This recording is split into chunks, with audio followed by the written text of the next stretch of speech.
You might be considering a seat post upgrade or following the lead of some of the top cross-country racers, and you've decided that you need to get your seat out of the way for technical descents. Once you get one, I doubt you'll look back. This is how to ride with a dropper seat post.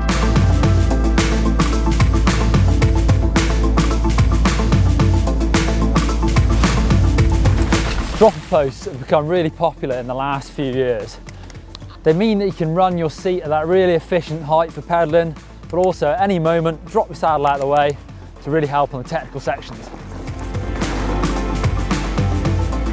The first thing to think about is setup, and that's going to determine how easy your seat post is to use. First, think about your pedaling saddle height, because before you even buy a post, you need to think about what drop of post you want. This is 125mm. You can see I've got a bit of seat post spare.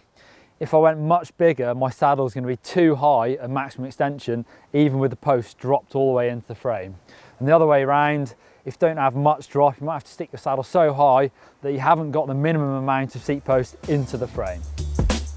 The most important element of making the post really usable is where you place that remote lever. You need to get it somewhere so your thumb doesn't have to reach too far to get to it. If you have to loosen your grip or move your thumb, you'll find that you won't use it as much in the really gnarly terrain. Remotes often work best with a 1x drivetrain setup where you don't have a front shifter under the bar.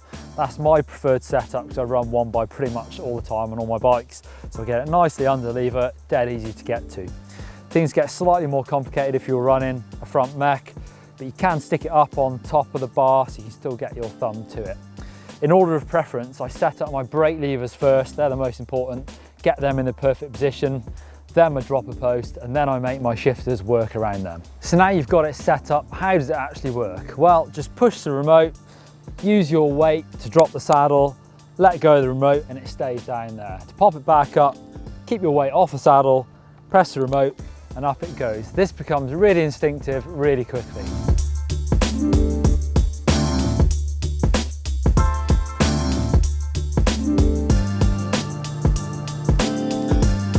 The number one reason for getting a dropper post is to make it more comfortable and gain confidence riding the downhills.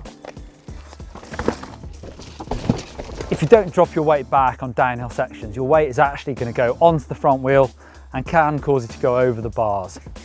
When you get behind the saddle with a fixed high saddle, you really can't move very much and it's not comfortable. So using your dropper post, drop your post nice and early on the way in, drop your heels and get your hips right to the back of the bike. As an enduro racer and someone who likes to ride fast, I actually find myself using the dropper seat post actually an awful lot, even on flattened climbs where I really want to get aggressive and move around on the bike. In fast or slippy corners, or really anytime I feel like I'm on the limit of the grip, I'll drop my saddle. That means I can get my hips lower, give me a lower centre of gravity and therefore more grip.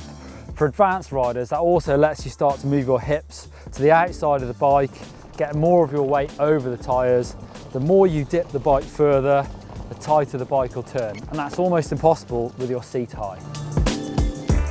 Manualing over an obstacle or unweighting is much harder with a high saddle. So I'll either have my saddle low when I'm up to speed or be ready to hit my remote really quickly if I see a rough section coming. I've then got much more space to move around to initiate a hop or a jump.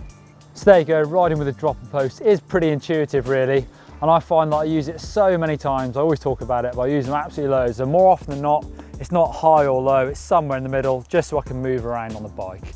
And the key to getting a really usable dropper post is making sure that remote is in the perfect spot to use it. If you want to see more videos from GMBN, you can click up there for how to set your saddle height, and click just down there, that'll take you through to how to ride tracks blind. Click on the GMBN logo to subscribe to GMBN, it's totally free, and we give you free mountain bike videos every day of the year. Give us a thumbs up if you enjoyed this video.